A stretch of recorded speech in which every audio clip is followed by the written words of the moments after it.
Good afternoon to everyone here. Welcome to our Quain lectures, and good afternoon to everyone who is following us online. My name is George Letzers, and I'm Professor of Legal Philosophy here at UCL. And it's a great pleasure and honor to introduce our speaker for tonight.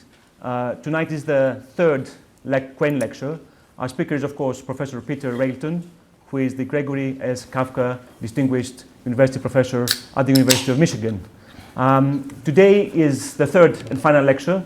We already had a very stimulating and thought-provoking exploration of the connection between subjective well-being and climate change. I want to remind everyone who's here and everyone who's following online that this is not the end of the Quain lecture series. There is a more opportunity for engagement with Professor Railton's lectures tomorrow, where there's 4 commentators who will be responding and raising questions and comments about the lectures and what we've had so far.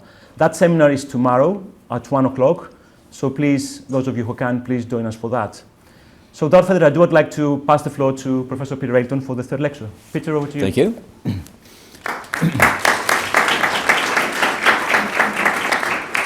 Well, thanks very much for being here, and thanks to the lecture committee for organizing things, and thanks to Emma especially for making sure that the trains run on time, and so far, try as I might to delay them, you managed to make them work on time. This is the third lecture, and what I'm going to try to do is tie things together here, and I'm also going to try to suggest how the steps that we might take in light of what I've been arguing themselves have to be tied together or might be entwined. So recall, the theme has been that there are really 3 climate crises, not one. Obviously, the crisis of the physical and biological environment. Can we adapt quickly enough to have sustainability? What damage will it cause to the world and its creatures and animals and plants? And what about the terrible injustice that's being done by the way in which the pain of climate change is going to be exported to parts of the world that can bear it less well? The crisis then of changing life conditions, I'm arguing at the same time, has caused a change in the social and political environment in the well-developed world especially, but not there alone. And this has been an environment that has lost some of its, so to speak, environmental friendliness toward democracy, effective government, participatory means. It's a loss of capacity then of these states, these societies, to contend with the kind of problem that global climate problem is. And so that's a crisis as well. And you can see how that is entwined with the global climate crisis, because a remedy for the first is going to require action of the kind that only can be done through political means. And then the third is the one that I think is more surprising, which is that I'm claiming that there's something of a crisis in subjective well-being.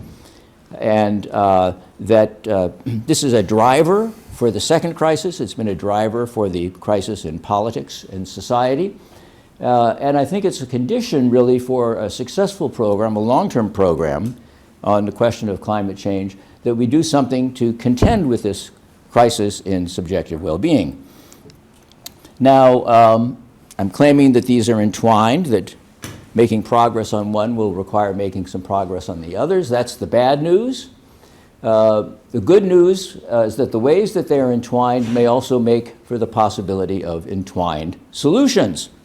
And the one I've been talking about is the way in which the evidence I've been discussing about subjective well-being suggests that the current levels of consumption and production in the developed world, heavy as the burden is that they impose upon the environment, don't seem to be essential for maintaining a high level of subjective well-being, and that means that there's a lot of room for climate change adjustment while still preserving the subjective well-being not only of the developed world, but of a developing world that now does not have to go through all of the rigmarole of development in order to get to higher subjective well-being.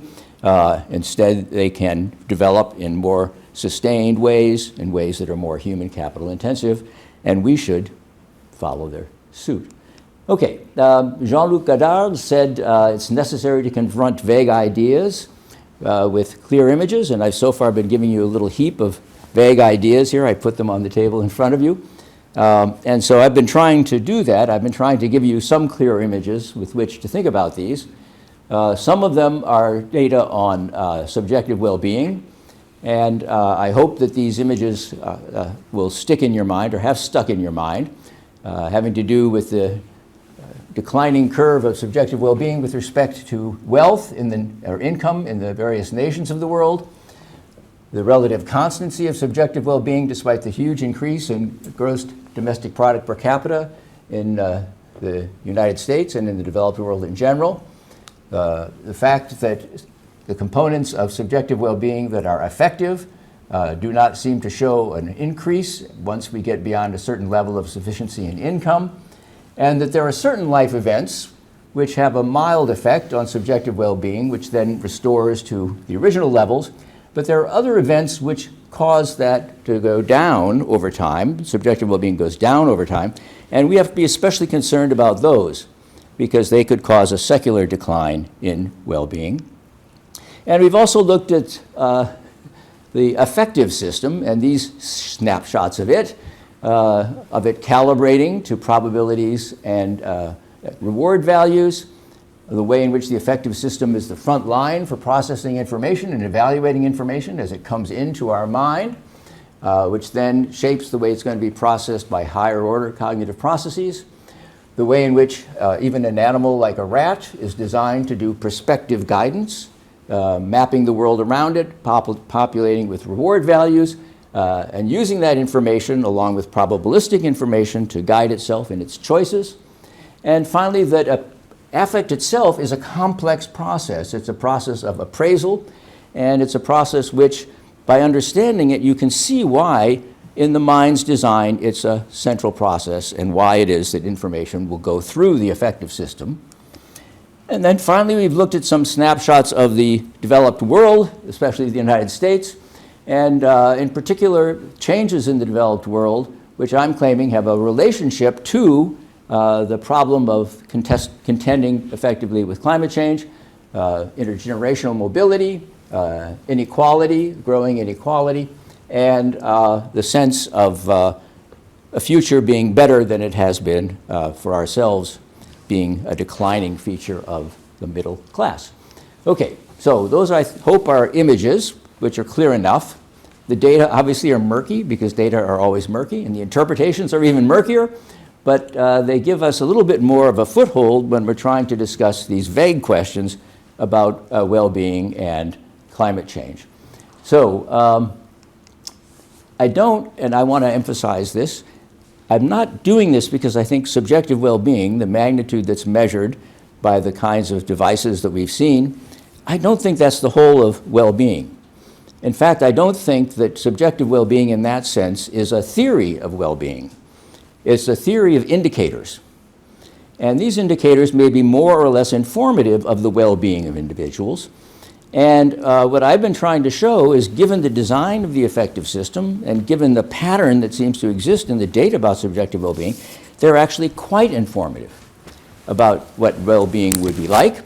And therefore, understanding the problem of climate change through thinking about subjective well-being isn't just stupid because the measurement itself is stupid. The measurement isn't a measurement of the profound well-being, but it has a surprisingly intimate connection with it. And so we found, for example, that subjective well-being ties subjective well-being, these affective states that people report, to personal development, active deployment of mind and body in challenging ways, making a contribution, forms of social connectedness, freedom from precariousness, isolation, ill health, forms of mutual aid and trust, finding meaning and value in what does, having a social climate and effective and participatory governance. These are ingredients of Aristotelian eudaimonia. And what's interesting is that the data on subjective well-being, when fully taken into account, seem to point us to that kind of a conception of well-being, that rich conception of well-being. And so that means that if we look at the data on subjective well-being, we are getting some indices of people's state of eudaimonia. And it's an imperfect indicator, like all indicators, but it's a surprisingly robust one, given the amount of data and the behavior of the evidence. And this, I hope, is, if nothing else, a kind of a lesson about cynicism and its naivete. Okay, so the literature on subjective well-being never set out to show that Aristotle was right.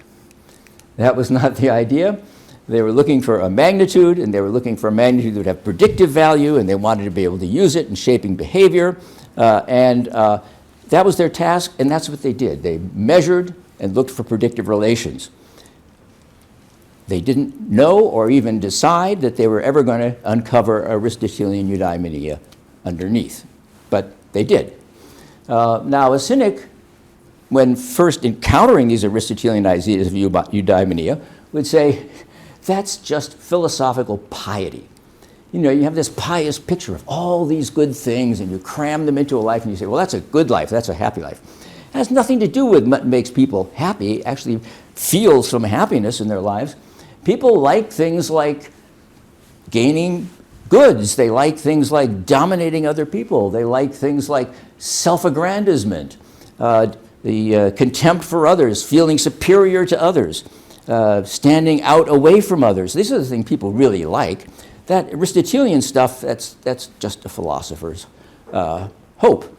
And my claim, and this is actually the same claim that Hume makes when he talks about the sensible knave, is no, that cynical view is very naive, because it treats humans as if they were creatures that somehow or other got to where they are with that kind of a fundamental value function. And it's not possible that we could have.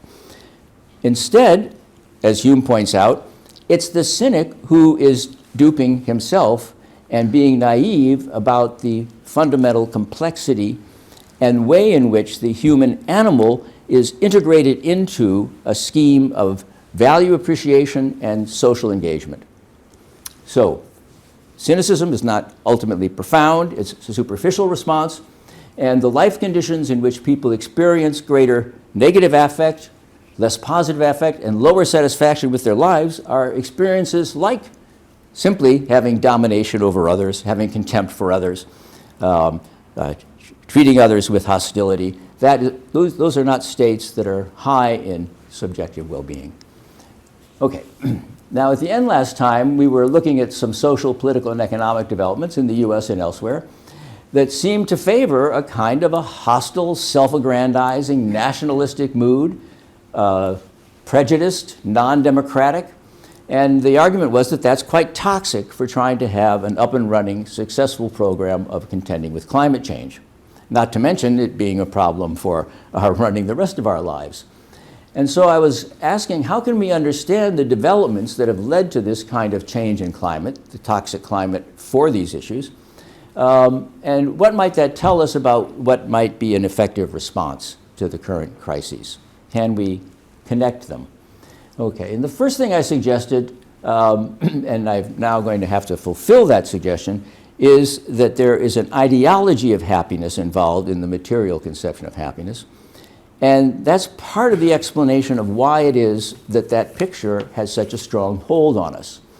We looked at the front-end effect last time, which is a way in which something like the material ideology of happiness can get a hold on us, the idea that happiness is going to be increased by material gain beyond the point of sufficiency. And the front-end effect tells us that, yes, people find consumption activities, pleasant activities to engage in, but if you ask whether they find their lives more fulfilling afterwards, the answer is, generally speaking, it's not a good way to obtain fulfillment. Okay, so it's an ideology, I claim. And the material conception of well-being, I claim, is tenacious. And it's why people look at these curves and are puzzled. This is called, there's a name for this, the Eastern paradox. Why is it that these societies are pushing for all this material development? It's not seeming to raise subjective well-being beyond a certain point. And why do we think that it would? Why is that such a strong conviction?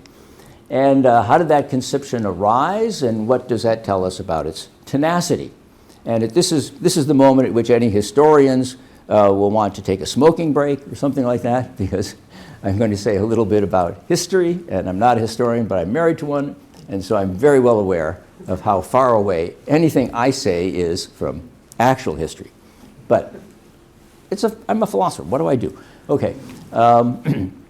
So if you think about ideologies, we have to understand what kind of a distinctive phenomenon ideology is. It's not just a collection of beliefs and values. It's a collection of a distinctive kind, and it has a distinctive kind of dynamic in a population. And so, for example, the material conception of well-being, I'm going to claim, has a place within a larger middle-class ideology, bourgeois ideology, as Marx might have called it, and that is a historical product, and it has been a tenacious phenomenon indeed. So what is it about ideology? What's distinctive that makes a set of beliefs ideological? And what are the mechanisms? Okay. First of all, they're systematically connected, mutually reinforcing sets of attitudes. Beliefs, values, expectations of various kinds, preferences. And so think of them as existing in a kind of a connected way. It doesn't mean they're entirely consistent, because consistency, as we'll see for an ideology, is not necessarily logical consistency, it's affective consistency. It's that they have a similar tone effectively. So that is the kind of consistency we're looking at. And it's a distinctive mode of functioning of ideology that these are beliefs and values that are held for what you could call non-epistemic reasons. That is, people may have evidence for them, they may be partly responsive to evidence, but that's not the full explanation of why they believe them. And it's not the full explanation of why they will continue to believe them. So there's some non-epistemic explanation running alongside any epistemic explanation of why people have these beliefs. That they are attractive to people, they're maintained, because they meet certain psychological or social needs for the individuals, or they correspond to certain aspirations on the part of the individuals, or that they correspond to certain interests that individuals might have. And so ideologies then are clusters, connected clusters of beliefs and other attitudes which owe their entrenchment and their power in part to these non-epistemic reasons, such as serving needs and interests and aspirations. They're typically able to affect this. They're able to have this kind of role because they do a kind of legitimation. They accomplish this, they connect individual lives and identities and groups and so on to some larger scheme of value or meanings that can confer legitimacy upon those who hold the ideology or have these identities. And so the particular way in which they function non-epistemically is via this idea of legitimation. And the idea is that we have a very strong need for legitimation. It's a very fundamental human need to see our situation as in some ways good and valued beyond just our own interests. And ideologies address that need. They give us answers to that kind of question. That's not to say that everyone who holds the ideology is going to be benefited by it. Here's an example. An aristocratic ideology might confer legitimacy upon the role of personal servant. The personal servant becomes connected with a natural hierarchy, which is part of the cosmic order. And by attaching himself or herself to an aristocratic home, they gain a certain standing within that natural order. They have a relationship then to something that has value in the natural order in itself. Serving that role excellently is a way of gaining dignity and merit for the servant. And so the legitimate, servitude does not seem like a distinguished or respectful kind of situation to be in, but it would be if it were tied in this way to an order which conferred special value upon servitude in this context and upon doing it well. And so that would be an ideology that would be prevalent, if it's a success, among the servants of the nobility. And the existence of this role and serving it excellently really might not in the long run be to the benefit of the servant. It might be that the servant is very badly exploited by this and would do better to go out and become a day laborer or a yeoman farmer or whatever in the best way that he or she could. But still, it does confer certain types of advantages on the individuals related to these needs, especially for legitimacy. And similarly, you can think of traditional ideologies of masculine and feminine roles and their connection, again, with the idea of a natural order, an order in which there are two genders. The genders are complementary to one another. There are certain distinctive values that can be realized through the union of the two genders, but only if they play their respective roles. These are the family values, or the values, the distinctive values of nurturance in the case of femininity, or success and control in the case of masculinity. It's an ideology that doesn't just say you're doing this and you're running the family because you're a male. That's not legitimating. It's that you're doing this and you're running the family because that's the way it ought to be. That's the natural order of things. And males and females both could find some kind of legitimacy for playing these traditional roles from this ideology if they'd internalized it. Now, males and females in society as a whole might be better off without these ideologies at all. It's not the claim that they're advantageous in that sense. But they do serve a certain function, and for that reason, they get well entrenched.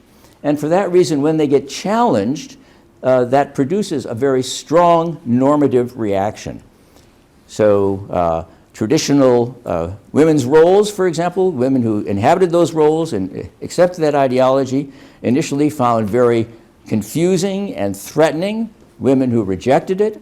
Similarly with masculinity, people who have taken on family roles as males find that it feels challenging to their male colleagues. And this kind of clash between an identity and a notion of legitimacy and your actual conditions of life, the tension that you feel there, the fact that even as a male who thinks you should be with the family, you nonetheless feel a kind of shame if you're out there in the middle of the day pushing a pram around, that tension is a tension that shows that the ideology has been to some extent internalized by you. And they're tenacious because they provide these valorized, socially recognized identities in a larger value scheme. And they might, for example, for the individual, be a source of well-being. It's no fun being a personal servant, I think, but if you can be a personal servant who has the view that this is a cosmic value, then that is a source of well-being, even in a very difficult situation. So that's the picture of how ideologies work. They're not necessarily political. They can be in any area of life.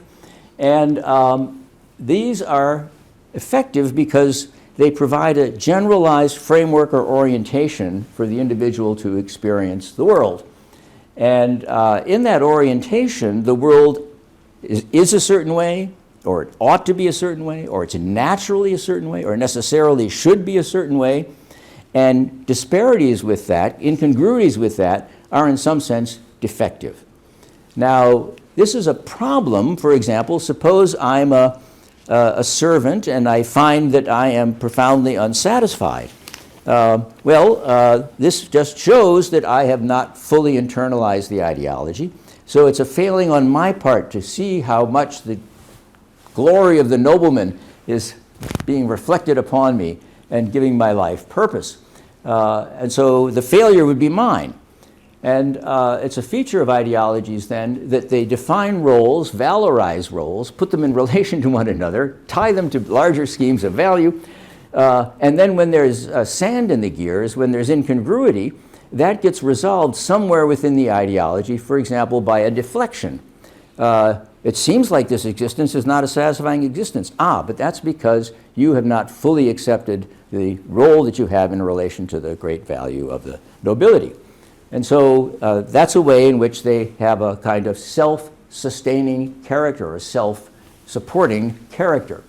And this kind of legitimacy, because it's tied to ideas of what's natural, proper, essential, or necessary, or something like that, the framework they give, the orientation they give, tries to give you a horizon of what's possible and desirable.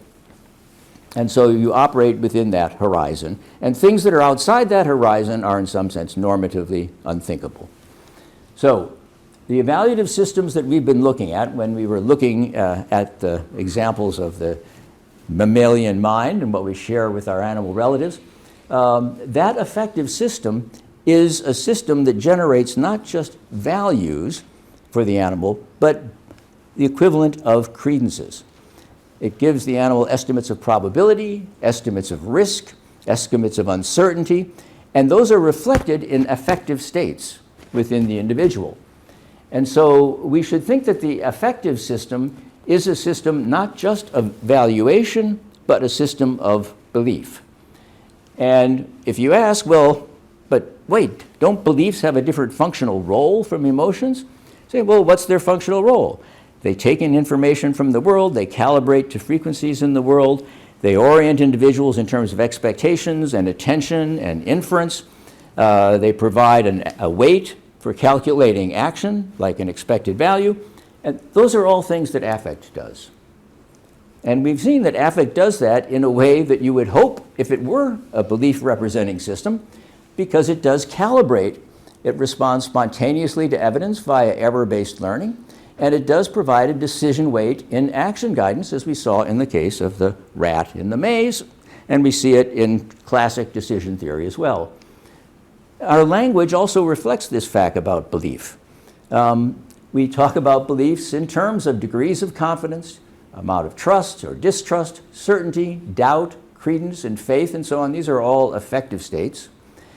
And a mere idea can be in my mind and have none of the role of belief. It's just a representation. I could have a representation of this room as colored an entirely different color. That's not going to change in any way what I expect to see, because it doesn't have any confidence on my part. I have no trust in that idea. It does not play the role of a belief, and it won't guide my action. And so mere ideas have truth conditions. They have mind to world direction of fit, as philosophers like to say, but they don't have the role of beliefs. What takes an idea and gives it the role of belief is an affective attitude toward it, of confidence, doubt, certainty, hypothesis of an uncertain kind. And those are attitudes that are reflected then as magnitudes in the affective system. And so don't just take my word for this. This is also Hume's picture. Hume tells us belief is more properly an act of the sensitive than of the cogitative part of our natures. And in the treatise appendix, he wrote, belief is something felt by the mind which distinguishes the ideas of judgment from mere fictions of the imagination. That's what I was saying when you had an idea of this room of a different color. It gives them more force and influence, makes them appear of greater importance, infixes them in the mind, and renders them the governing principles of all our actions. And so Hume advocated the idea that we should understand belief in this way. And what I'm going to try to do now is to say, if we understand belief in this affective manner, then that enables us to understand how ideologies are able to work the way that they do. If belief is a key ingredient in ideology, and if a belief is an affective state, then we can understand better how ideologies operate. So that's the good news, at least from my view, that at least Hume is on my side. But because belief's an affective state, it therefore participates in an affective economy within the mind, and that permits affective transfer. And so that which is, for example, evaluated positively, either by an animal or by the human mind, is something to which we will have a disposition to approach, something we have a disposition to accept, a disposition to rely upon. And so the attitude that we take toward things which have positive value is an attitude very similar to belief. It's a kind of acceptance, a welcoming, a taking on, a reliance. And so there can be a transfer in the mind between a positive evaluative representation and a degree of belief. And the psychologists who work on this have noted for a long time that if you can make a belief more attractive, make an idea more attractive, you can get people to believe it. And so that's how advertising typically works. They don't give you much evidence, but they do surround an idea with a certain amount of positive affect, and that causes you to believe something good about this thing. And that belief is supposed to change your behavior in terms of consumption. And so the advertising industry bets its money on this phenomenon of affective transfer. And they try to associate their goods with famous individuals, with amazing events and accomplishments, with beautiful images and so on, because you can rely upon the mind, given this kind of an effective transfer, to accord more weight to things, ideas, and images that the positive attitude is associated with. And so certain beliefs, for example, owing to their content, are identity affirming, like that this is a dignified role in life that I'm leading, or an important role in life that I'm leading, or that it's meaning conferring. That is a form in which I have a positive evaluative attitude toward the thing. It makes what I do in some sense good or important. That makes it easier to believe that. And it makes it harder to disbelieve it if it's not true.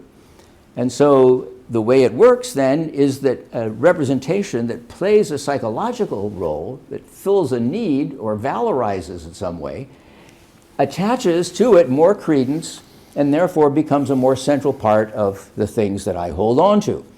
And that means, for example, they will be more resistant to contrary evidence, because to give them up would be to give up something that I value, that I prize, that's important to me.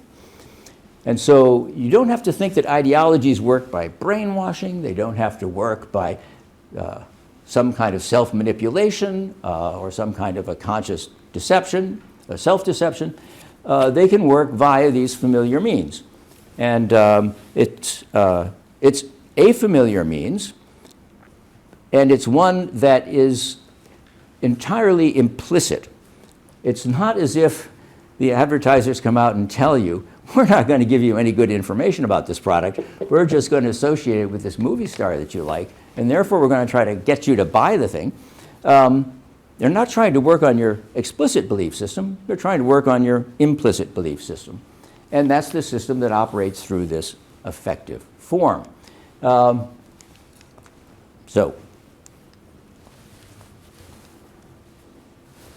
ideologies are not necessarily favorable to the status quo. Think of Marx's account of bourgeois ideology as growing up under feudalism, and owing to the constraints that feudalism imposed on the activities of the bourgeois, whether it was merchants or manufacturing or finance or whatever it was, an ideology developed among them that was critical of the feudal order, which denied the existence of the natural order of nature, which denied that these individuals by birth had some special authority, that there was a defined caste role that should be played by members of the different orders of the society. They said, this is all false. None of that's true. And that was part of the ideology, but that was not a falsehood. It wasn't false that there is no such natural caste order of humanity. And so an ideology is not necessarily false in all of its content, and it's not necessarily favorable to the status quo. And indeed, this ideology was a very powerful and attractive one. It valorized the position of the people who were being marginalized by the feudal order, and it could be a basis for mobilizing and eventually overcoming the feudal order. And so in Marx's account, ideology can play that role because it has the capacity to unite people together around certain values, more grand than themselves, more important than themselves, and gives them an identity, which could be an identity that calls for change, as well as an identity that calls for acceptance, like the manservant of the status quo. And let's now telescope history, and we'll go from the grand, ambitious claims about bourgeois ideology of Marx to looking at the familiar sociological phenomenon of middle-class ideology in the post-war period, and ask about its relation to a conception of well-being and why the material conception of well-being might be tenacious relative to it. And now, disagreement exists over the nature of, or even the existence of something like middle-class ideology, but here are some core elements I'm going to claim. A commitment to the idea that merit is to be understood not in terms of birth or caste, but in terms of the work or discipline or reliability or skill of the individual, their ability to accomplish things within the regime of respect for others' ability to accomplish things in similar ways. Those traits can earn one a solid place in the middle class and enable one to provide for one's family. And so I can be a solid middle-class person, you can be a solid middle-class person, we all can be solid middle-class people, and that's part of the ideology. We eventually could be a society full of people like this, none of us better than the other by birth, all of us earning our position by the merit of what we do and the contributions we make to the lives of each other and eventually to the subsequent generations. Hard work, therefore, even when it's menial, has its own dignity. You weren't a member, if you're a member of the working class, that doesn't mean you can't be middle class in terms of this ideology. You could have a high income if you've got a well-paid union job, and you could be a middle class individual even though you work with your hands, because what you're doing is you're living up to this ideal of what the role of the individual is within the scheme of family values. And you're doing it reasonably well. So that can confer upon you middle class identity and the dignity that comes with it. It's also important that it gives people a certain independence. Therefore, it's part of middle class ideology to be suspicious of dependency, to think that reliance on charity is demeaning, and therefore to think that you earn your way, you pay your way, and you don't allow others to give you charity. Okay, that's demeaning. The middle class on this view is the backbone of the country. Indeed, the country itself is a middle class country. That's the kind of values that are predominant. The traditional, this is the ideology again, as it was told to us by the sociologists, the traditional notions of class and caste have lost their importance. Virtually everyone willing to put the effort into it can belong to the middle class. Factory workers can secure benefits, so can white-collar workers, middle managers, small businessmen, even fairly large businessmen can all be part of this middle class. And getting ahead in the middle class is understood in terms of earning your way. And that's where the material conception of well-being comes in.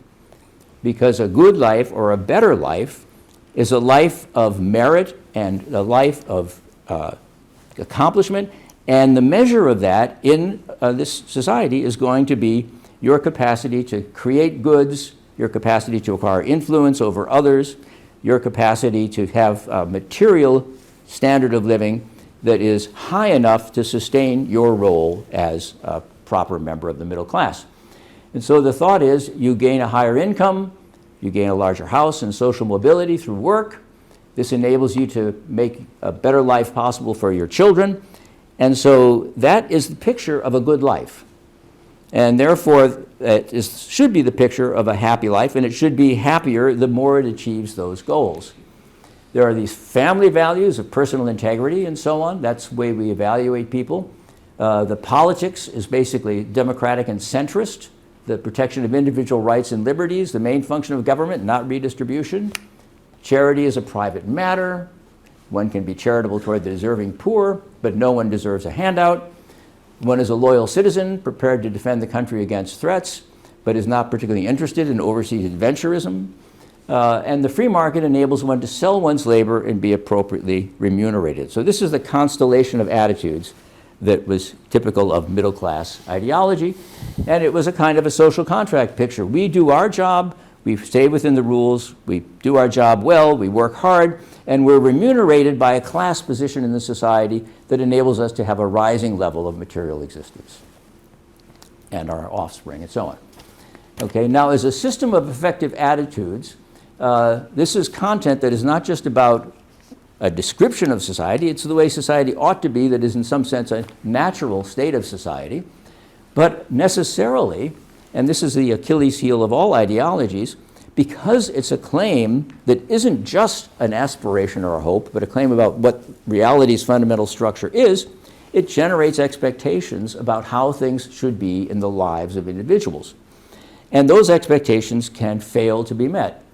And as we saw, you can deflect these failures into other parts of the ideology, but if those parts of the ideology are also important to one's identity, then this will create a kind of tension, and the tension can be such that it doesn't readily resolve.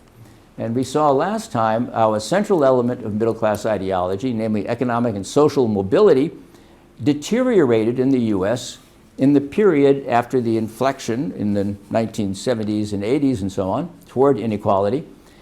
to the point where it became conspicuous, not only at the individual but at the community level, that mobility was not occurring. And that created an internal tension because you were facing your children and their future, and you could no longer think to yourself that you were able to provide adequately. You could provide them a better existence. You could provide the family with a stable home. You could pay the mortgage. And so what we saw was that even as mobility is tied to the individual effort on this picture, it's also very important at the social level how equal the society is. The more unequal the society is, the less opportunity there really is for mobility. And so what you see is that the societies that are relatively high in equality are also societies where they have relatively low intergenerational immobility, and the ones that are higher in inequality have greater intergenerational immobility. And so there's a tight connection then between this question of mobility and the equality of society. And as a result, over time, people who in 1952, 87% said that there was a lot of opportunity in the country. For the people who want to work, they can get ahead. That had come down to 81 by 1997. By 2012, it was down to 52-43, so it was just about half and half. That's an enormous change in people's attitude toward what sort of a country this is and what sort of a life is available to them or to their children. It was also accompanied by changing attitudes toward the economy itself.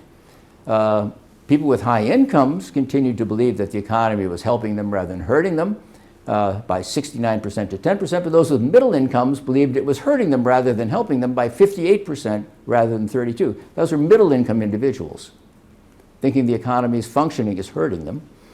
And the views about the sources of economic advancement and poverty had evolved to the point where it was, again, a 45-43 split on why people are rich, and a majority thought that people were poor for reasons beyond their control, which of course was a report of their experience and the experience of the communities that they lived in.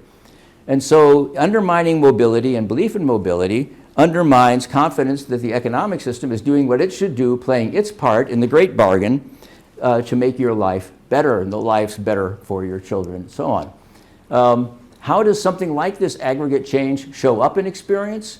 So here we see the share of aggregate income in the US between 1970, which was the low point in terms of inequality, to 2018. You can see that the middle income share went from 62% to 43%, while the upper income share went from 29% to 48%. So that's an enormous difference in the share of the wealth that's being produced by the society that is part of the middle class. And that, of course, puts constraints on the middle class mode of existence because the cost of living is going up throughout this entire time. And so by 2015, we looked at these figures last time, and I'm repeating them now because I think they're quite striking. 28% of middle class households, defined in terms of income, sort of census definition, reported that they could live comfortably, 28%. 69% reported they had little or nothing left over after meeting the basic necessities. 39% reported they worried every day or almost every day about paying their bills. 37% said they reported feeling stress frequently. 53% said they could manage an unforeseen expense of $500 without worry. That means 47% couldn't. So if they hear that their refrigerator is broken or their car is broken down, they have to worry now, can I afford this repair? This is a middle class existence. 57% say they have retirement savings. This is in a country where many, many people don't have pensions and Social Security is not adequate. 57%. 67% are happy to say they have enough money to pay their bills in full and on time. This is not fancy vacations, this is paying the bills. A third can't pay their bills on time and in full. 72% say they can buy what they need to live. 28% can't. 63% could handle a minor unforeseen expense without worry, $100. So a third couldn't. And half feel their debt is manageable. And so that's the way this global change in the proportion of the wealth that's being produced, the way it's distributed in the society, shows up within people's existence. There isn't enough money in the existence of the middle class household now. It's not a comfortable existence. And if you look at the savings rates in middle-class households, they consistently decline. And again, this is in a society where educational opportunity, retirement, and so on depends upon the possibility of savings. And during this period, here's what personal expenditures were doing. So this is a source, I claim, of tension within the middle-class ideology, and it shouldn't surprise you that it began to break up during this period. And that's a big sea change. Gone is the idea that this country is one big, happy middle-class family. There's no difference in ideology. We don't have to worry about inequality. The middle-class ideology is falling apart. Now, you might say, how is this related to the environment? He's talking about the middle class. How is this related to the environment? Well, here's American concern about global warming over time, going back to 1989. And as you can see, the people worry about it, but the worry seems to go up and it goes down and goes up and goes down and goes up and comes down. You might say, why is that? Why is people concerned about the environment fluctuating like that? An increasing number think, it will pose a serious threat within my own lifetime, but that number is going up even while these numbers are sometimes going down. So what's going on with those attitudes? And why does it not produce a stronger consensus for action on climate? And old school. Okay. Here's what's going on. This is the unemployment rate here, and that's the curve of people who prioritize economic growth over environmental concerns. And what you'll see is it's very directly follows the unemployment rate. Now that's what you'd expect if people were at a situation where they were on the margin of economic survival. Every rise in the unemployment rate is one more person who is not able to say, I can prioritize environmental issues. I have to now prioritize economic issues. And so that funny curve of concern about the environment is tracking the fact that these people are not secure economically. And so it's a very big problem for getting environmental attitudes to be strong enough and consistent enough to make for consistent change that people are economically insecure, even in the middle class. Now, it is sometimes said that myths die hard, that it's very hard to change ideas. And so we shouldn't think, if we're thinking about the environment, we shouldn't think that the way to proceed would be to change people's ideas, get them to change their fundamental thought. And that's true. It's extremely hard to change them, but that doesn't mean they don't change. And even within a lifetime, you can see fundamental changes in ideological commitments. And that's because there can be a learning mechanism, an underlying implicit learning mechanism about the kind of world that you're actually in, which can undermine confidence in the ideology over time. And that means that if sufficiently vivid, personal, and extensive, even very powerful ideologies can be undermined. So here's the approval attitudes toward gay marriage, starting in 1997, when 2/3 thought that gay marriage should not be valid, down to 2017, when only 1/3 of the people thought that. It's gone further down still. That is an enormous change. Attitudes about homosexuality are millennia old. Acceptance of homosexuality has been a problem in societies for centuries. This is a change within a small number of years.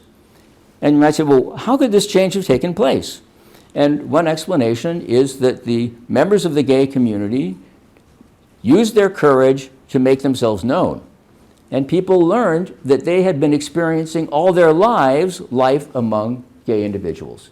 They were their co-workers, their relatives, their offspring, people they admired. And so suddenly people's experience of gay individuals was not seeing those grainy photos in the newspaper of a bathhouse raid, but the person that they've been sharing an office with for the last 20 years. And as a result, an attitude that had been encrusted now becomes changeable. And it changes rather rapidly once that's possible. And it's a sign of this that it changes consistently over the entire population. This is the rate of approval by age among U.S. Catholics. As you can see, the younger people accept more than the older people. This is support among Republicans. As you can see, it's a problem of experience. The more of your life has been spent in a community in which you understand who is gay and understand their role in the community, the less you are inclined to think they should not have equal rights. And so you'd expect, if it's a learning process, that people who spent most of their life with negative attitudes about homosexuality are going to find it harder to change, but they will change too. And so the change will move through society generationally in something like that manner. Now, what about the question of mobility? Here's the percentage of people earning more than their parents. As you can see, it was a very conspicuous fact that in each decade that proportion fell. And that's something that people know from their experience and the experience of their community. So, what do people think about the chances that their children will live better than them? That's part of middle class ideology. Well, even as late as 2000, 71% said, yes, my children are going to live better than I do. Now, it's down to about 50-50. And so, again, experientially, people have learned that it's just not true that children are going to be able to live better than their parents, or that they're going to be able to take care of them that way. What brings success? This is another key component of the ideology. Hard work and determination are no guarantee of success for most people. Most people want to get ahead and can make it if they're willing to work hard. Well, the upper class thinks that way, but not the lower class, and increasingly not the middle class. So are we a middle class society? This is class identity. And what you'll see is that in 2001, 63% identified themselves as upper middle and middle class. This curve fell constantly down to just about 50% of the population. The curve of people who saw themselves as lower and working class, note now that working class is now not middle class, that rose to 48% of the population. And so, again, the middle class identity that was supposed to be our shared identity is losing hold. And exposure to facts of one's own life then, and the lives around one, can make changes in one's ideology. And if you look at sectors, if this is a learning process, then if you look at sectors of the workforce where these changes have been most intensive in undermining the middle class, then you should expect the strongest effects. And that's what Case and Deaton found when they studied deaths of despair. And they looked at the distribution of these deaths of despair within the country. Here's the distribution of mobility. Red means less mobility. Here's the increase in deaths of despair, suicide, alcohol-related deaths, drug deaths, and so on. Here is the map of the geography of some of those deaths. As you can see, it tracks the phenomenon of immobility. It tracks the phenomenon of actual downward mobility. And here is a political map of our country.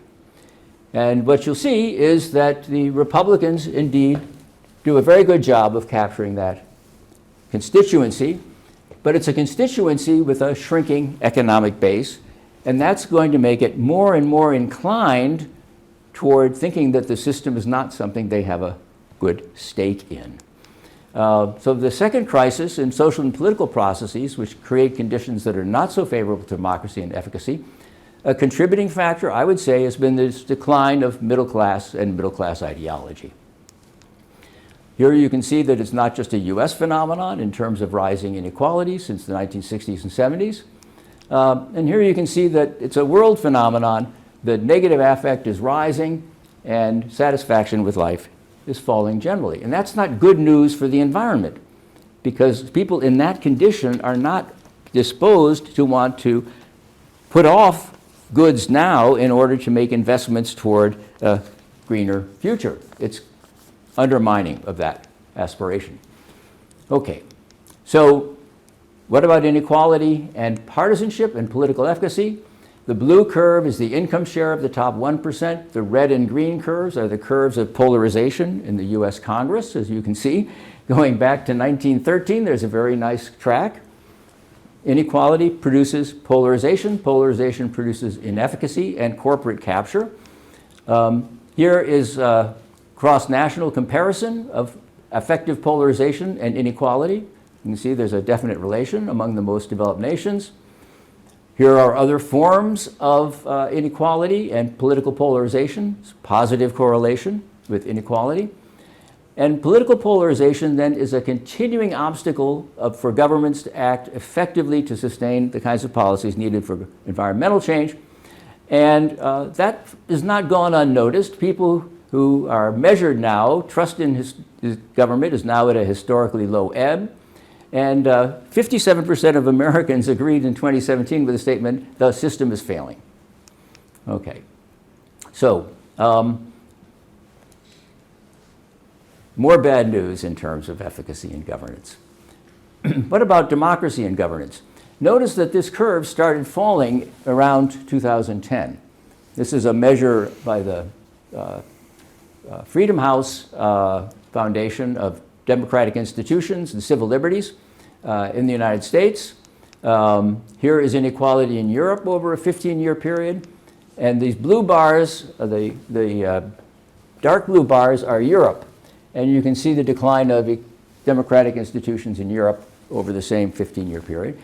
So inequality is tied to democracy. Democracy, in turn, is related to the question of whether governments are responsive to people's interests.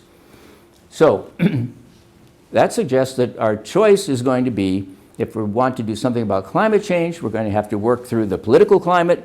And if we're going to work through the political climate, we're going to have to do something about these social and economic factors and the ways in which they've undermined people's well-being and willingness to support something like long-term climate policies.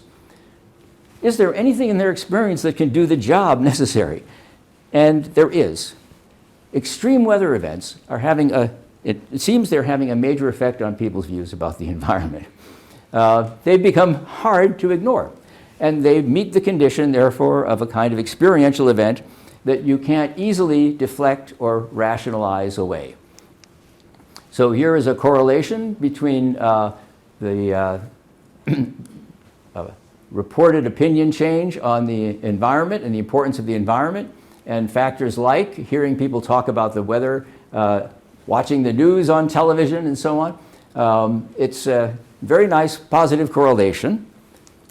The breakup of ideologies creates changes and opportunities for changes. So the material conception of well-being and the idea that growth is the key to growing well-being, that was linked to middle-class ideology.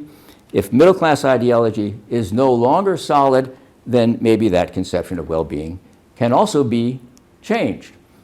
So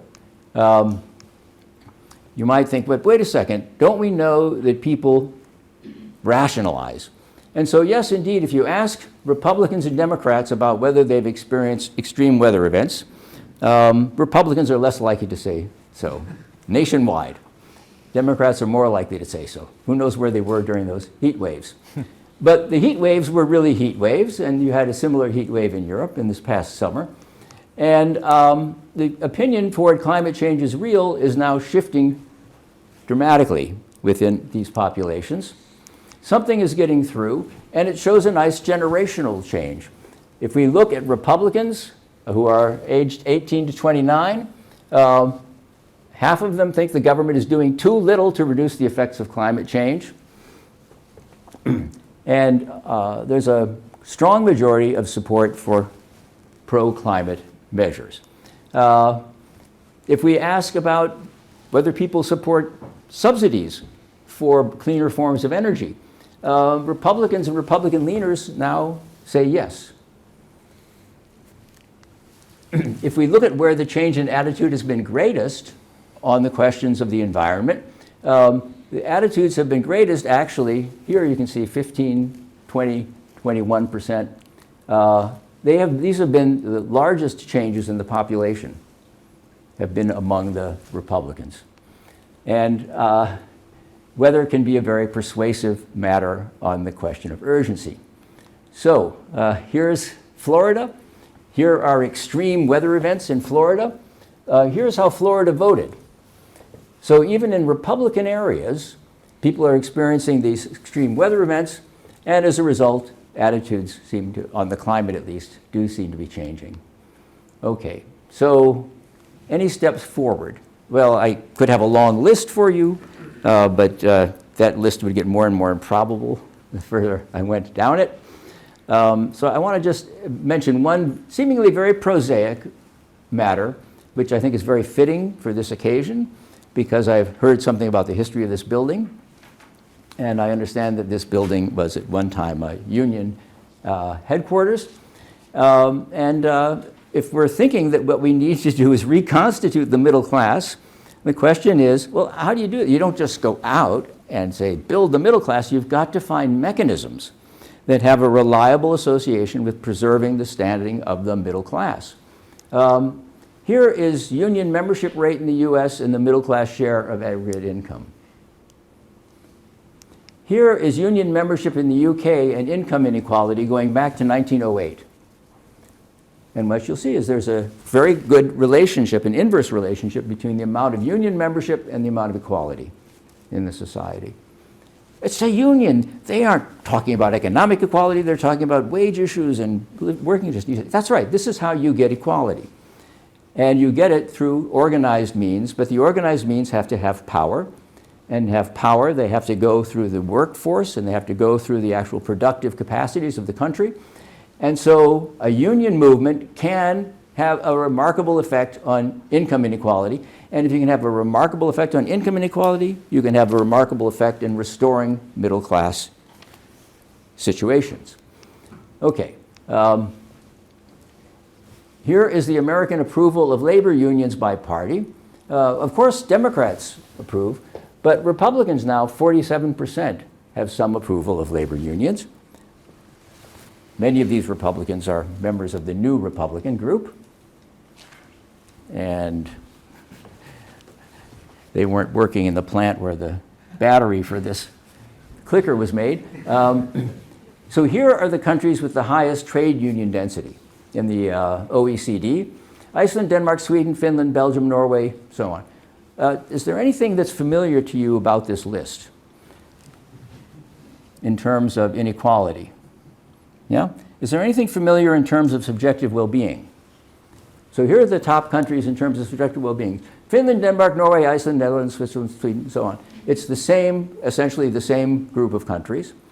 Union membership is correlated with subjective well-being.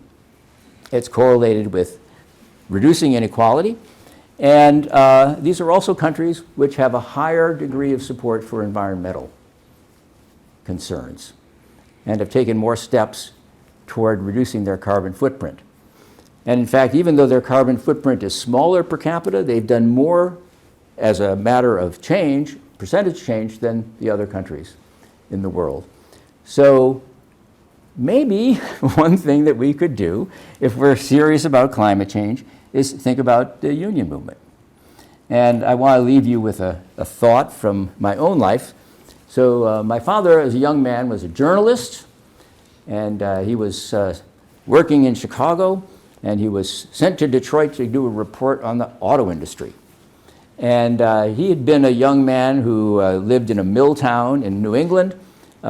He'd seen the terrible Lawrence strike and been part of the movement at the time, and he'd become college educated, and owing to the Depression, had to go right back to the mills after he graduated from college. World War II came along, and because he was college educated, he could become an officer. He experienced upward mobility, but he had no illusion that the upward mobility was due to the functioning of the system. It was a system that delivered him immobility, and then a chance event that gave him mobility. And so he expected to go to Detroit and discover that it was this terrible, oppressive environment that was the thing that he was familiar with as a young worker. And he said, I was astonished at what I saw. It began to seem as if capitalism and a decent life for workers could coexist. And he sat me down when he was about 90 years old, and he said, I want to tell you this story.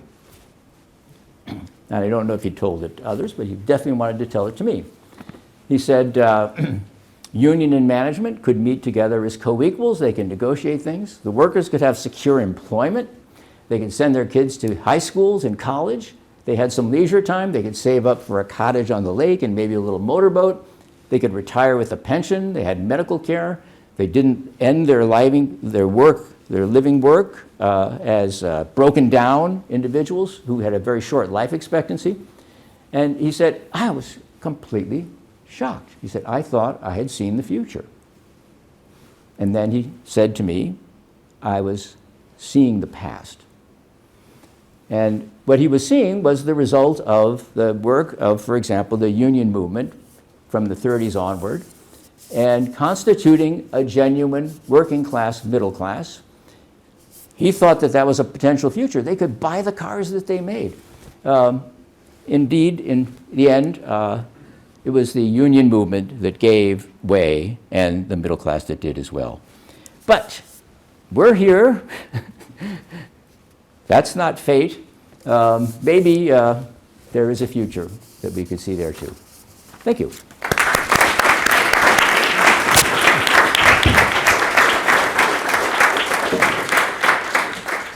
Right, thank you so much, Peter. We have about 20 minutes for questions. So I suggest we start with questions from this room. Those of you who are online can also post questions online. So who would like to start? Yes, please. So in the past, we've seen things like the war having an impact on inequality. Yeah. But then recent global events, such as the pandemic, only seem to have added more to the inequality. Yeah. Is there something fundamentally different? Is it that there's more power that's already being consolidated? Mm-hmm. Or is there hope? Or Yeah. Well, that's an interesting comparison. And I was kind of hoping to have time to talk about the pandemic, but I ran out of time. But one way to think about it is that in World War II, they had to mobilize a tremendous amount of labor and a tremendous number of soldiers and sailors. And so they had to find ways of giving those people the resources necessary in order to carry out those kinds of actions. And of course, it was the New Deal. FDR was in charge at the time. And so a huge amount of money went into those classes. Not just to the men who were fighting, but also to their wives and families through the fact that women were participating now in the workforce at a higher rate.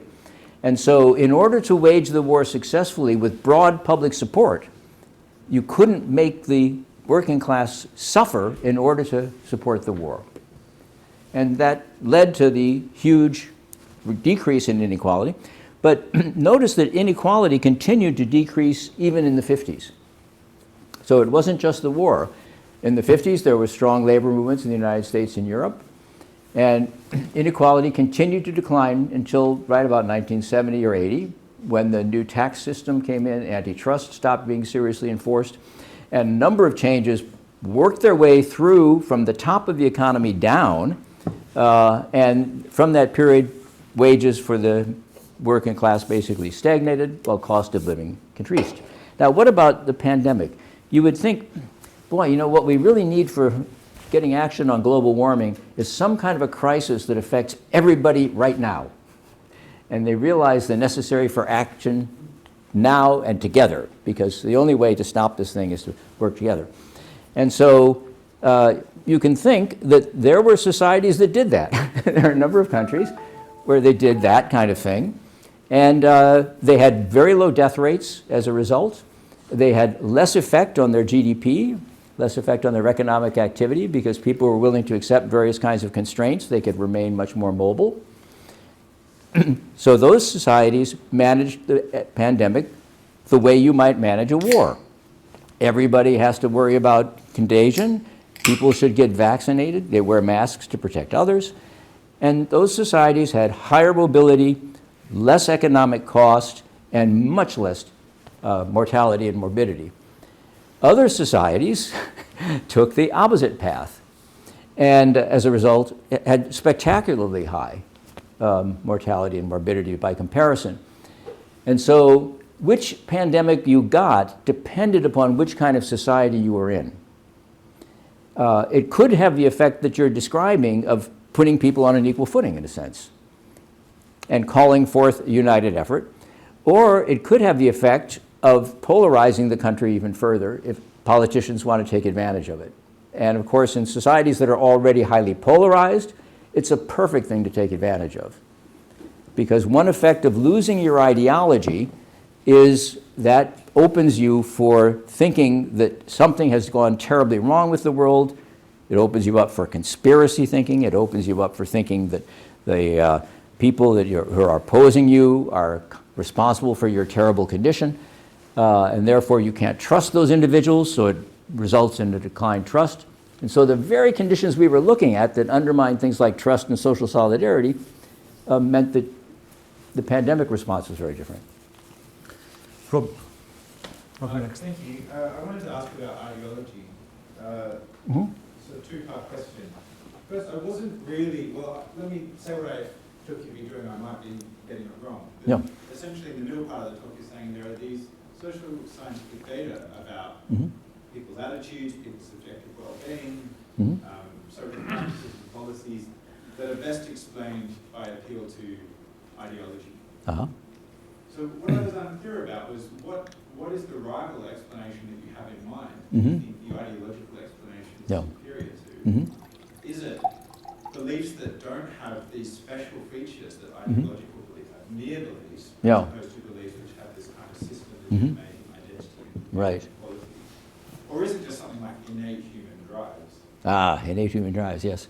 And then whatever it is that supposedly the ideological explanation is superior, like what are the actual data that you think we need the ideological explanation in order to understand and not one of these other things? Right. So this is a kind of complicated answer, and I hope you find it somewhat responsive. So I brought in ideology in order to explain the origin and persistence of a certain conception of well-being. That's what the story was doing. And the question is, why would that, given that people have an experience, and the data bears this out, where ever-increasing income is not raising the level of subjective well-being constantly, as it should. Other things can raise it more, but they're still devoting more effort to raising income. Why would that be going on? Well, it could continue to go on if people continued to believe that actually this was the route to making their lives better, that they would have a better life if they did this. Not just materially better, but they would be better in the way in which we think of happiness. And so how could there be a view about happiness which was so spectacularly at odds with what it is that was actually going on in these prosperous societies? One answer would be that view about happiness isn't just one stray view that you could get rid of by saying, the data don't seem to support that, so let's give up the idea. It was a view that was a central part of a collection of views that constituted a certain kind of identity for people. And the material success was the sign of merit. So the thought was, this idea of well-being, which could have been refuted, I suppose, by looking at the data, people's very own experiences. If you look at the rich people, are they really happy? What is this? It was held in place, I think, by this quite strong ideological matrix. And to give it up would be to give up a conception of oneself and what gave justification and value to what one was doing, and what gave one an important position in society and gave one gave one a role within the wider scheme of values. And so that was what it was doing initially. It was trying to get at that. But then the claim was we also need the idea of ideology to understand how this can break up, how it is that personal experience and shared experience can undermine this kind of a structure, but then the result of that can be a sort of free fall in which you get a kind of politics of resentment and anger and a desire for vengeful political attitudes, attack on groups that are lower than oneself in economic position. So you say, well, why would we get this bundle of things, nationalism, racism, anti-immigration, xenophobia? Why did we get this bundle of things at this time?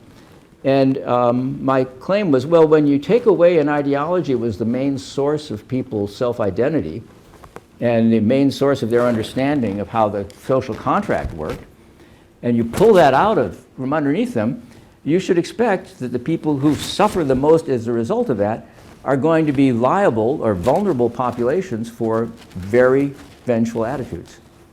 So that's the idea. The ideology helps explain why this was such a robust picture for so long, and it helps explain why what happens when you give up some of these things isn't just that you change your mind about something, but that you lose your own self-standing.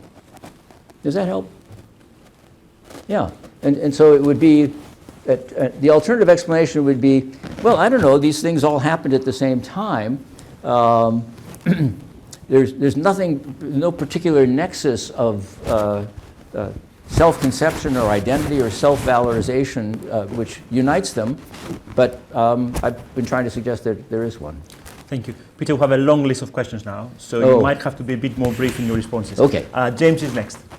Yeah, this question about the trajectory and how it all fits together. Because, so back on Monday, I thought you were going to tell us quite an optimistic story. It seemed like effectively what it seemed to be to say, well, we can make the changes we need to do to get climate change under control without having the bad effects on collective well-being. But by the time we get to the end of the lecture series and your dad's thought about, I thought this was the future, it was in the past, and basically, and I thought that some of the ratchet effect you noticed about the declining solidarity, rising inequality, and how that makes political action more difficult. I think that seemed very plausible. I agree with all that. At the same time, that sort of makes it, that looks like it makes it much, much more difficult to make the changes that would need to be necessary to get climate change under control. Even if we agree that, in theory, if we could do them without reducing subjective well-being. I can't see a way that we can do them given everything else you've said.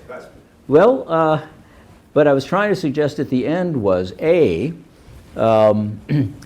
personal experience is breaking down this ideological resistance to talk about climate change and to acceptance of policies directed toward controlling climate change. That's actually, that constellation of views it's shown the standard ideological retreat. It began saying there was no climate change, and then it started saying, well, there's climate change, but it's not human caused, and then it moved to saying, but it's not very urgent, and now the population of young Republicans is saying there's serious climate change and government's got to do something about it. So that's optimistic. It means that personal experience can undermine what was a very powerful political ideology in that sphere. It's also optimistic, I think, at the other end, because the suggestion is, no, actually people have figured out means of contending with inequality. Now, that's not easy. The union movement was an incredibly difficult thing to do. People had to fight very hard. They suffered tremendous losses and setbacks and so on. But it's not a fact of nature that we have this high inequality right now. It was a policy of making unionization difficult, a policy of weakening the relative bargaining position of the middle class. So there's a job there to do, but there are tools. There are tools for doing it. It's not, well, how would you ever tackle this? Alison, you're next. Oh, thank you very much for that lecture. I'm afraid that I missed the first two, so my comment on the question you may have addressed in one of the first two lectures, but my question is about how we know the effect of race, particularly in the United States, everywhere, here too, but particularly in the United States, on understanding of, on mobility, and therefore on understandings and feelings of well-being. Given that well-being, as you said, is so linked to middle-class ideology, I'm wondering, first of all, whether that middle-class ideology perhaps really has had its day, and whether, why you're interested in rehabilitating it. Wondering whether these new understandings, the breaking down of Mhm. these ideologies, there might be Right. another one to replace middle-class ideology. Ah, that yes. would do the same thing Right. for inequality and therefore for climate change and therefore Good. for well-being. Absolutely, yes. When race has Yeah, nothing to do with no, it. I'm for reconstituting the middle class, but not middle class ideology. And the idea is that you can reconstitute it on a different basis because you can make a claim that the real social contract requires this kind of solidarity in order to control things like inequality and guarantee opportunity and a non-precarious existence for people. So I'm sort of thinking, yeah, that's right. We had to get rid of that material, independent,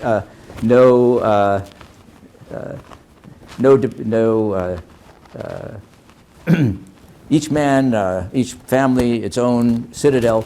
We had to get rid of that, but I don't want to see that come back. But I want to see the middle class come back. With everybody with equal access to get there.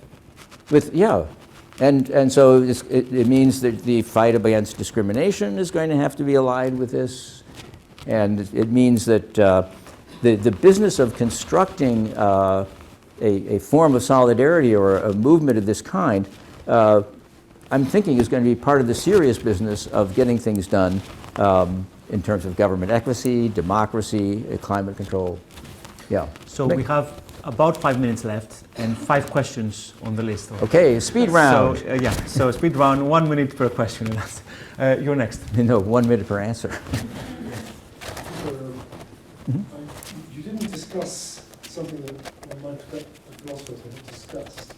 I'm just interested in why that was, but I mean, namely, what are the criteria Mm-hmm. that we should use Mhm. in estimating the value Mm-hmm. of taking measures against climate change?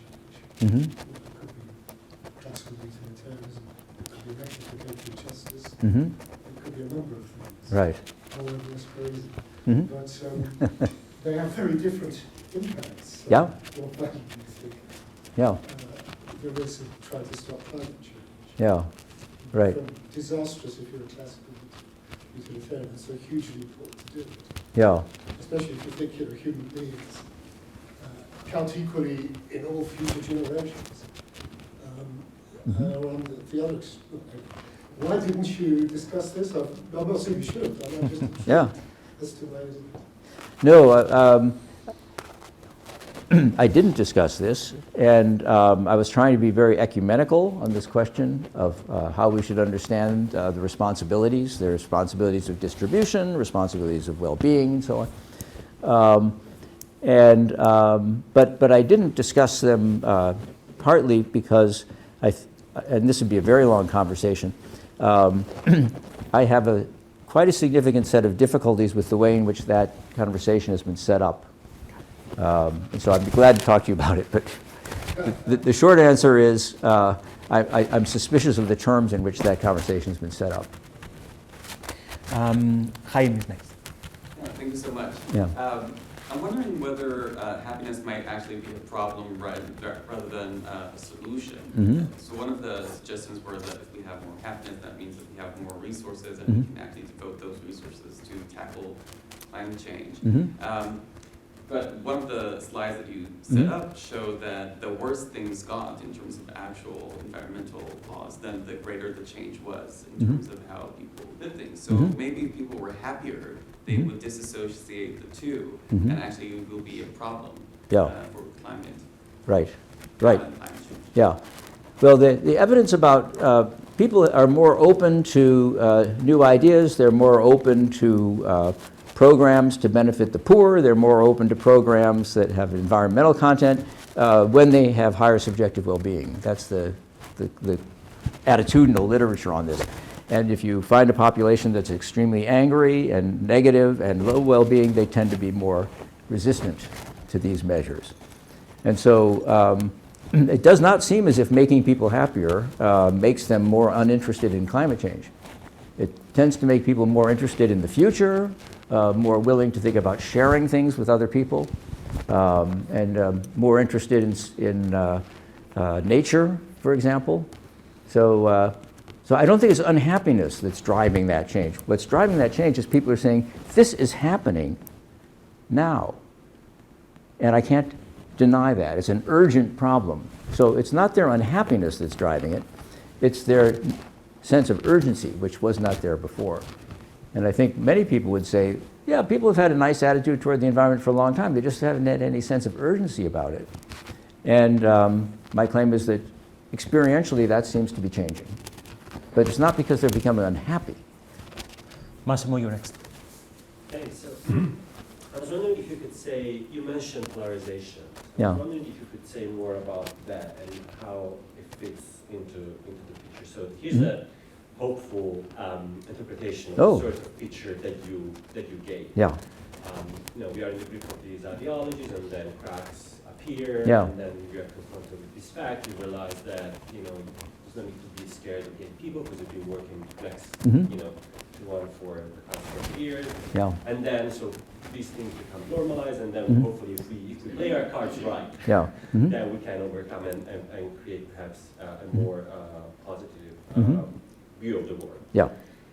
And then I was wondering, and then there's this thing, Republicans are starting to worry about all these hurricanes. Yeah. So maybe if we play our cards right. Mhm. And then I was thinking, even if someone, I was thinking of Marjorie Taylor Greene saying that the fires in California were a product of Jewish space laser. Right? Yes, right. And I'm thinking that we live in an environment in which there is a partly because of how social media and communications work. Yeah. It's much harder to have these to converge on an interpretation of the facts on which we can rebuild a shared ideology. So just the other day, Herschel Walker said that it's not that he has a problem with the Green New Deal, it's that we are not ready there. And Alexander because it's just posturing, it's just grandstanding. So now we just need to put gas in the car, not because he doesn't see that as a problem. Yeah, that's deflection number 2. Yeah. Right. It's not urgent right now. We have to do this other thing first. Yeah. So if you could say something about how, so my worry is that perhaps that is too optimistic. Even if presented with the facts in the sort of environment where we are now, that's just going to be one more reason to clash. Yeah. Well, the suggestion, and part of what I like about this picture of other changes that have taken place, women in the workforce is a similar, if you go back and you look at the changes in the ideology about that, you see a similar kind of tidal change. And women's participation was getting higher and higher while attitudes were still lagging. But as women's participation became higher, people learned from their work experience that it's okay for women to work. And so you can say this idea that you can have an experience that produces a kind of a tidal change in an ideological attitude, I think is quite important. And so what I'm thinking is, you throw a complete monkey wrench into people's conception of what makes the world legitimate and their role in it, and you've got their communities, you should expect that things are going to go a bit weird in terms of their explanations of how this happened and why, and who they're going to direct anger against. And so I can understand how that can happen. What's interesting is alongside that, there are all these just perfectly ordinary Republicans who are no longer quite buying this extreme story that they've been told through the media and through Fox News and so on. And that's just a rising tide, and you see it as a national phenomenon and a generational phenomenon. And I believe it's experientially based. And so I have confidence, actually, that is going to keep shifting. There'll still be these ideological deflections from the top, but they will become less and less influential, I think. That's the optimistic picture. Yeah. You next. Yeah. Alison actually asked the first part of my question. So just to follow on from that, you were talking about you didn't want to reconstitute middle class ideology for the middle class. By that, I take it you meant a class which is socially mobile, able to kind of meet its effective desires. To perhaps maybe ask slightly obtuse question, is that really something that people want? Because more marginalised demographics, the first thing they're going to encounter in life is not a desire for middle class, but actually for just parity with other people. And how are we going to address the fact that for different groups, specifically marginalized ones, people who are not cis, who are not white, who are not heterosexual, who are not able-bodied, for them, what they're going to want is going to be different, and how does that figure into reconstituting the middle class as the solution? Good. Well, let me see if I understood your question well. So the thought is that reconstituting the middle class means something like reconstituting a situation in which producers in the society are being adequately remunerated for their contributions, and the share of the value that they're created is proportional to the contribution that they're making. And that includes things like, for example, wages and benefits and protections and opportunities for training and all that kind of stuff. And my impression is that those are things that people in marginalized communities would also want to have. More secure employment, better wages, better access to forms of education and training, better access to health care, for goodness sake, in my country. And so all of those things which would be part of what a middle class would have in the sense that I was discussing, those are things that would be things that they would want as well, and it would make their lives better as well. And we have good evidence that these are things that actually show up in terms of people's sense of how well their lives going. And so that would be a mechanism. You could say, yes, you can recruit support for this kind of thing because you can make people's lives go better in a way they will feel and actually experience as going better. Less precariousness, more access, and so on. That doesn't have to be allied at all with an ideology that the material is the criterion of how someone should evaluate their lives and their contribution. And I suspect that the part of the key to getting solidarity going is to emphasize this social capital as the value of part of the value of a person's life and part of what gives life purpose. So I think there's an agreement in that sense with the thing that you would need to have in order to accomplish this, namely more social capital, more social connectedness, and more solidarity. And the thing that we've been talking about seems to be connected with higher subjective well-being. So, final two questions. The one in the back. I wanted to touch on the solution that you've come up with, which hasn't actually really been head on addressed, which is unionization. That's what I'm getting. That basically, the more economically equal a society, the happier people are, and therefore the more likely they are to take climate change seriously. That's kind of what you showed us consistently. So my two questions are, one, how do we bring about mass unionization? Because I think for a lot of people it's a really outdated term, and it's just not in the kind of social syntax of most people. And the other question is, do you think that that's feasible under capitalism, or do you think we need an overhaul of the system lest this happen again? You know, this thing your dad's talking about with them basically. Right. Yeah. Yeah. Well, I'm trying to stick within the domain of the feasible, and my sense is, well, and actually this is true now in the United States, unionization is now increasing in various sectors, and public sentiment for union is improving. And we should look at our own sector. I mean, the educational sector is one in which, in the United States, the proportion of faculty and the amount of teaching that's done by people who are in precarious part-time jobs without adequate benefits and without protections and without health care has been going up dramatically. And so even within our own sphere of academia, we've allowed this to happen. And those of us who've got these privileged regular positions have not stood up and created an outcry. Because we've benefited from it, I suppose, or because it's not seemed like a priority. But if you can see that it's actually, for the long run, sustaining of the intellectual community over time and sustaining of the educational system, this is not a good state of affairs. Could that be something we could mobilize people around? Could we mobilize you around something like that? Sorry? Yeah, right. And I'm not familiar with the situation here in England well enough, but my experience with people now, young people who are going into medicine, is they're very aware that unless they have forms of collective organization, the insurance companies and money-making hospitals are just going to tell them what to do for the rest of their lives.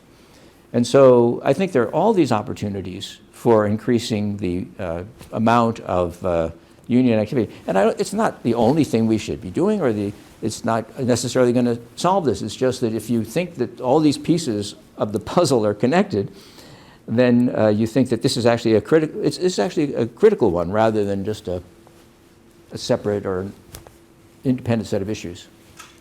And last question, Jeff. Very quickly, thank you. I agreed with the two comments about it was ambiguous whether middle class ideology was you're calling to fortify it or to reject it. I think reject it. Yeah. Right. So it sounds like the program you have in mind is a version of social democracy, and you focus on unionization. I think tax and spend and market regulation have to be other big components of that policy. It probably goes in line with your thinking. The problem I see is that it looks to me that it almost certainly will be the case that there'll be fiscal strain or fiscal crowding out as the costs of climate change will attack the budgets used to deliver social policy. So that's one problem. The other is that this model of social democracy is still sort of welfare state capitalism. It's still capitalism. It's high emissions. You know, that time your father was talking about it was extremely polluting. Yes. So does the vision of the solution need to be more radical than social democracy? Yeah, I think so. You know, I'm willing to do what I can for that, but I also want to make alliance with people who think much less global solutions are needed. Yeah, no, I think global solutions are needed. And that, you know, it's an undertow. It's what we discovered over the last half century. As soon as the pressure is off, the system runs in a certain direction. And keeping that pressure up is a very hard thing to do, but the direction in which the system runs is essentially toward this greater inequality, the loss of control and autonomy by the people who are doing the productivity. So yeah, if we could change some of that, that would be a tremendous advantage. On this question of expense, yes, these measures are expensive, but many of them are self-financing as well. So like sustainable energy is an example. And if what I'm calling for is consistent with the idea of actual lower levels of material production, they're still quite consistent with having all kinds of social activity that gets remunerated. And so it's not as if we should become poor. It's that we should think that valuing services, like teaching and nursing and working in, with elderly people and so on, these all deserve very significant remuneration. But it won't shrink the economy necessarily if we shift toward more investment in this kind of social capital. But you're right. It's the financing. Who knows how you could work that out? But one thing that's been striking is that the argument of not enough resources has been used so consistently to undermine these social programs at a time when they're generating a lot of resources. It's not a shortage of resources that's holding this back. Yeah. Thank you, Peter, and thank you all for your questions and for coming. I'd like to remind all of you here that there's more opportunity to engage with the 3 lectures that Peter gave tomorrow. Between 1 and 3, there's a seminar here at UCL. With commentators. With commentators, yeah, for very commentators. Good commentators. And I also like to thank Peter for the 3 lectures. I think they've been extremely, extremely inspiring. They were wide-ranging, rich, thought-provoking, interdisciplinary, impressive in the range and scope and depth. I think it's fair to say that when Peter's father shared his reflections in the 90s about the world, he was definitely looking at the future. He was looking at the future of philosophy. Thank you so much, Peter. Thank you for the Well, thank you. Thank you.